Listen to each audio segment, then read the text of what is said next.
మరి యాదవుల గురించి ఒక పాట పాడతాను. ఎందుకంటే బలగం ఎంతమంది ఉన్నా మరి బాధ వచ్చినప్పుడు మాత్రం తప్పనిసరి అల్లుకుంటారు, ఎన్ని పంచాదులు ఉన్నా కానీ. యాదవుల పాప నాచమ్మ, యాదవ రాజులు ఆనాడే డాక్టర్లు. ఎట్ట డాక్టర్లు అంటే గుట్టకు మేకల తోలుకొని పోయి కాలు ఇరితే ఆయాకు నలిసి కడితే ఆయాకు కట్టుకునేది, ఆ కాలు కట్టుకునేది. మరి యాదవుల రాజుల గురించి, అవునయ్యా రాజావో యాదవల రాజేనా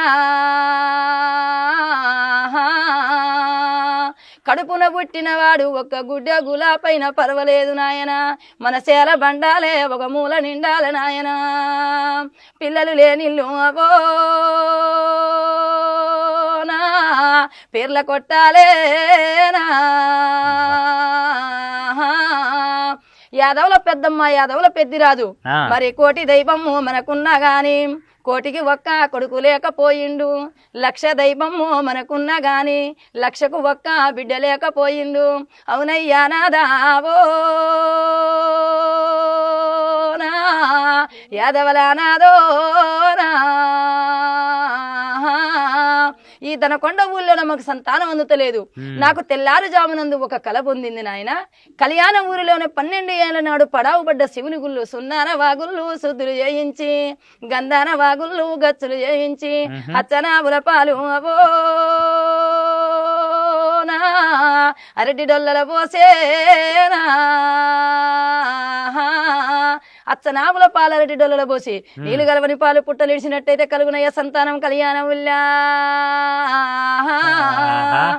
యాదవుల పెదవదేవి యాదవుల పెద్దిరాజుతోని తన భర్తతోని చెప్తుండగా, అన్నదమ్ములతోని భాగాలు పంచుకుంటే అందరికీ ఈయనే కట్టే ఆవులు పెయ్యలు మేకలు గొర్రెలు వస్తే ఈ పెద్దిరాజుకు గొడ్డు పోయినాయి, ముసలి అయినాయి, ఈ యొక్క భాగానికి వచ్చినాయి. ఆ దేవుడు కూడా వాళ్ళ పాక్షను చూపించిండు. అందరికి ఎండి బంగారం మరి వస్తే ఈ పెదవదేవి భాగానికి మాత్రము ఇత్తడి రాగి ఇనుము వచ్చిందంట. దేవుడు కూడా వాళ్ళ పాచన చూపించిండని యాదవుల పెద్దమ్మ కళ్యాణం కదిలిపోతుంది. ఆ యొక్క పెద్దమ్మ కళ్యాణ వెళ్ళేనా, కళ్యాణం పోయినాక ఆ యొక్క కలిగిన సంతానం కాటమరాజు పాపనాచమ్మ 3 రోజుల బాలగానే ముదిరాజు వారికి 7 భార్యలు ఆ రాజుకున్నా గాని సంతానం లేదంట. గండావేరుండ పక్షి ఆ యొక్క గగనాన పోయే పక్షిని తీసుకొచ్చి ఆ యొక్క రక్తం గనకాలికి బొట్టు పెట్టినట్టయితే కలుగున సంతానం అంటే మాట తప్పని వాడు మడిమ తిప్పని వాడు యాదవుల పెద్దిరాజు ఆ యొక్క పక్షిని కొట్టక రావడానికి మాత్రము ఆ యొక్క గగనమందున బాణం వేసి కొడుతున్నాడు. ఈ ముదిరాజు వారికి 3 రోజుల బాలను వదిలిపెట్టి అప్పటి రోజులలో భర్త చనిపోతే భర్తతో పాటు భార్యను కూడా సంజీవ దహనం చేసేది. సువెన్నల్లారా సువెన్నల్లారా ఓ మాయన్నల్లారా సువన్నీ నేనొక్క పాట వాడంగా ఓ పాటు వెయ్యంగా ఒడ్లలో చేసిన వన్నెల్ల గదము నా వన్నెల్ల గదము కమ్మారన్న చేసిన గజ్జల్ల పొన్ను నా గజ్జల్ల పొన్ను కంకణాల చేత గదమందుకొని నా గదమందుకొని ఉంగరాల చేత ఊపి పోటేసి నా ఆపి పోటేసి సరసన్న ముచ్చాలు సాలు వయ్యంగా ఓ పోలు వయ్యంగా సాగేనమ్మ వల్లముల సల్ల కావల్లు ఓ నేతి కావల్లు పెద్ద ముచ్చాలు పేరు వయ్యంగా ఓ పేరు వయ్యంగా పెరిగేనమ్మ యాదవల పెరుగు కావల్లు ఓ నేతి కావల్లు మెట్టెల్లా కూడి కాలు మిరియంగా జాపి నా మరియంగా జాపి మేనత్త కోమారమ్మ మేన కోడల్ని నేను సిన్ని కోడల్ని రేణు రేణుల మీద రేసులాలంగా 2 రేసులాలంగా రేషమ గల్ల పెద్దిరాజు రడముల్ల ఒరిగే ఓ మానైన ఒరిగే గురియు గురియాల మీద గురియంసాలే 2 గురియంసాలే గుండంలో పెద్దమ్మ మాయమ్మ ఒరిగే ఓ మా తల్లి ఒరిగే సక్కన్ని కాళ్ళయి సలకూటందెల్లు ఓ సలకూటందెల్లు సవితోడు కాటవరాజు సెల్లెల్లోయమ్మ నేను చెల్లెల్లోయమ్మ కాకేరి చెట్టుకు కాయలందమ్ము ఓ తీగేలందమ్ము కాసిపోయే భక్తిరన్న కావాడందమ్ము ఓ వచ్చన్న బోడు సిక్కుడు పువ్వంటి సిన్ని బొల్లావు నా సిన్ని బొల్లావు ఎప్పటికీ ఆకు మంచి దారుల్లా మేసు నా దొంకల్లా మేసు పెచ్చరవో కట్ట మీద పెంజరుల మోత నా బేరీల మోత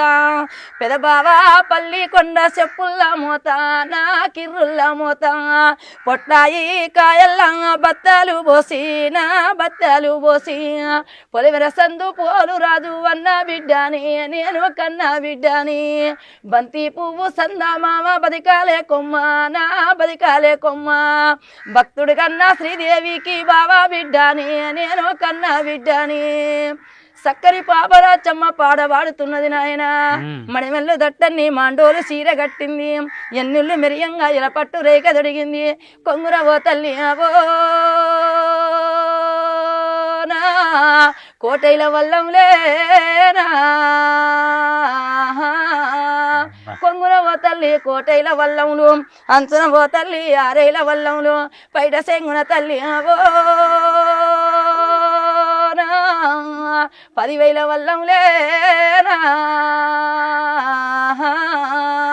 ఏం చేసి పనిచేసి యాదవుల పాట ఆడుతున్న పాప నచ్చమ్మ బలగాన తీసుకుపోయి కలుపుతారయ్యా అక్క అస్సలు నీ గొంతు మామూలుగా లేదు ఇన్ని రోజులు ఎక్కడ ఉన్నావు అంటే కొన్ని యూట్యూబ్లలో అట్లా కనిపిస్తావు కానీ అసలు నీకు ఏమైనా సినిమా ఛాన్స్ వచ్చినాయా బిత్రి సత్య అనే దాంట్లో ఉన్నాను అవునా తర్వాతకి శ్రీదేవి డ్రామా కంపెనీకి వెళ్ళి దాంట్లో కూడా పోయినావా శ్రీదేవి సోడా బుడ్డి సెంటర్ ఒకటి సినిమా తీసిరు కదా అవునవును అందులో కూడా ఉన్నాను ఉన్నారు పాట పాడిరా ఎల్లన్న సినిమాలో పాట పాడలేదు మరి ఏదైనా కంపల్సరిగా మన ఇంటర్వ్యూ ద్వారా నీకు ఏదైనా మంచి సినిమా అవకాశం అయితే ఖచ్చితంగా వస్తుంది ఎందుకనంటే నేను గట్టిగా చెప్తున్నా మీ వాయిస్ అట్లా ఉంది ఏమైనా సంగీతం గిట్ట నేర్చుకున్నారా సంగీతం ఏం నేర్చుకోలేదు నాన్న కానీ నువ్వు పాట పాడుతుంటుంటే నిజంగా ఒక మంచి కథలాగా అనిపిస్తుంది ఇప్పుడు పాట పాడుతున్నావు కదా నన్నిచ్చిన దేవుడేవో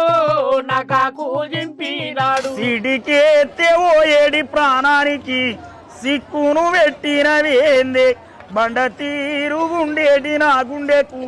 బాధలు పెడుతున్నవేంది ఇంకా మంచి మంచి పాటలు మాటలు ముచ్చట్లతోటి ఇంకా ఈ ఛానల్ ముందుకెళ్తుంది ఓ పెద్ద మనిషి ఎప్పుడు ఏమైనా పానవందిరి కాబట్టి ఆకలి అవుతాను గాయన పానవందిరి కాబట్టి ఆడికెళ్ళి బావాలు బయలునారే సోద్యాలో నాగమలి అడవిలో ద్రవ నాసిలకాయ